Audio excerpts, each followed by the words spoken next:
தெய்வத்தின் குரல் மூன்றாம் பாகம். ஆச்சாரமும் ஆகாரமும் முக்குணங்களும் உணவும். சாத்விகம் என்று ஒரு வார்த்தை சொன்னேன்.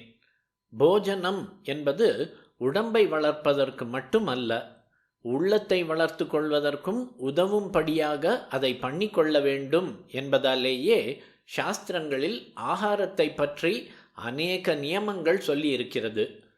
ஆச்சாரங்களில் மிகவும் முக்கியமானவையாக ஆகாரத்தை பற்றிய விஷயங்களே வைக்கப்பட்டிருக்கின்றன. இதிலே சாரமான தாத்பரியம் சத்துவகுணத்தை விருத்தி செய்யும்படியாக ஆகாரம் இருக்க வேண்டும் என்பதுதான். கோப தாபம் இல்லாமல், காம மோகங்கள் இல்லாமல், பதட்டப்படாமல், அதற்காக ஒரே அடியாக மந்தமாகி சோம்பியும் வழியாமல் சாந்தமாகவும் பிரியமாகவும் இருந்து கொண்டே நல்ல சிந்தனா சக்தியுடனும் கிரியாசக்தியுடனும் இருப்பதுதான் சத்துவகுணம், சாத்விகம் என்பது. ஒரே பதட்டம், காம குரோதாதி உணர்ச்சி வசப்படுவது இவையெல்லாம் ரஜஸ், ரஜோகுணம் அல்லது ராஜசகுணம் என்பது.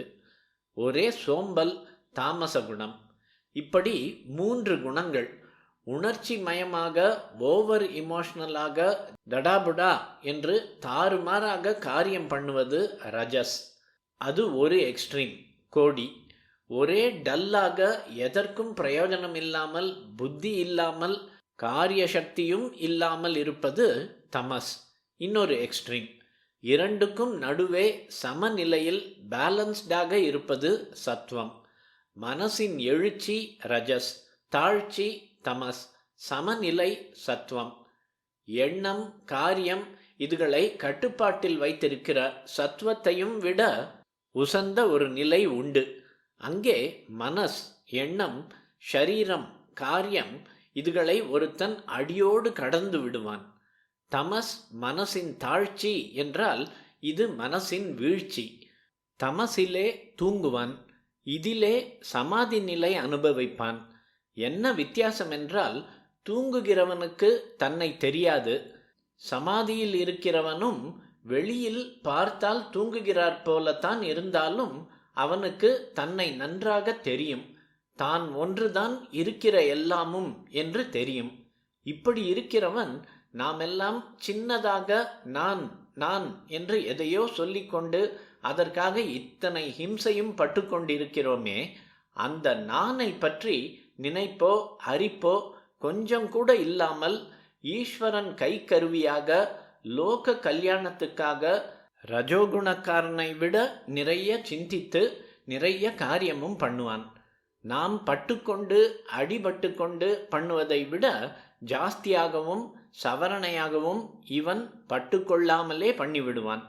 சத்வ ரஜஸ் தமஸ்களை முக்குணம் என்றும், இப்போது சொன்ன 3ம் கடந்த நிலையை குணாதீத ஸ்திதி என்றும் சொல்லி இருக்கிறது.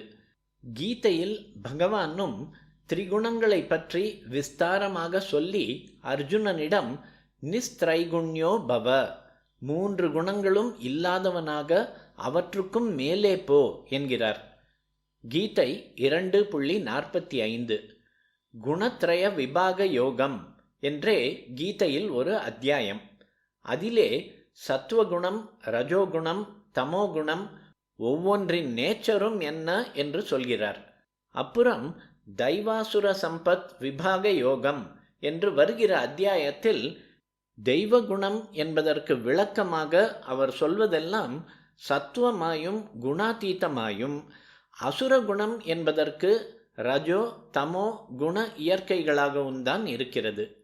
இதற்கப்புறம் ஸ்ரத்தையிலும் 3 தினுசு உண்டு என்று விஸ்தரிக்கிற ஸ்ரத்தா திரய விபாக யோகத்திலும் ஸ்ரத்தையில் மனுஷர்கள் 3 விதமாக பிரிந்திருப்பது, முக்குணங்களில் அவர்களிடம் எது தூக்கலாக இருக்கிறது என்பதை பொறுத்துத்தான் என்கிறார்.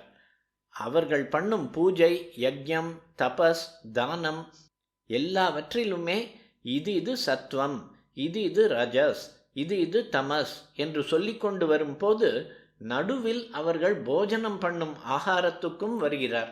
இங்கே சத்வகுணத்தவரால் சத்வகுண அபிவிருத்திக்காக சாப்பிடப்படும் ஆகாரம் எப்படி இருக்கும் இதே மாதிரி ரஜோ தமோ ஆகாராதிகளின் லட்சணம் என்ன என்றெல்லாம் சொல்கிறார்.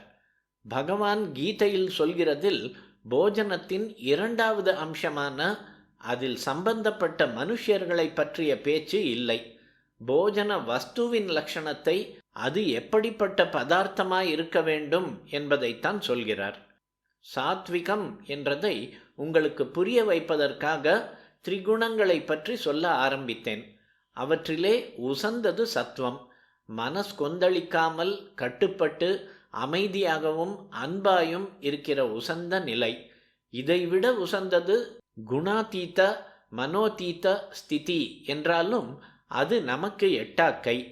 நாம் முதலில் சத்துவகுணிகளாக ஆகித்தான் அப்புறம் அது பழுத்து குணாதீத நிலைக்கு போகணும். சத்துவத்தை குறித்த எல்லாவற்றுக்கும் சாத்விகம் என்று பெயர். சுத்த ஆகாரம் சுத்த ஆகாரம் என்று பல தடவை சொன்னேனே, அது ஹைஜீன் படி சுகாதாரமாக பண்ணி கிளீனான கப் சாசரில் பரிமாறுவது மட்டும் இல்லை. சுத்த ஆகாரம் என்றால் சத்துவ ஆகாரம் என்றே அர்த்தம். சத்துவ குணத்தை தரும்படியான சாத்விக ஆகாரமாக அது இருக்க வேண்டும்.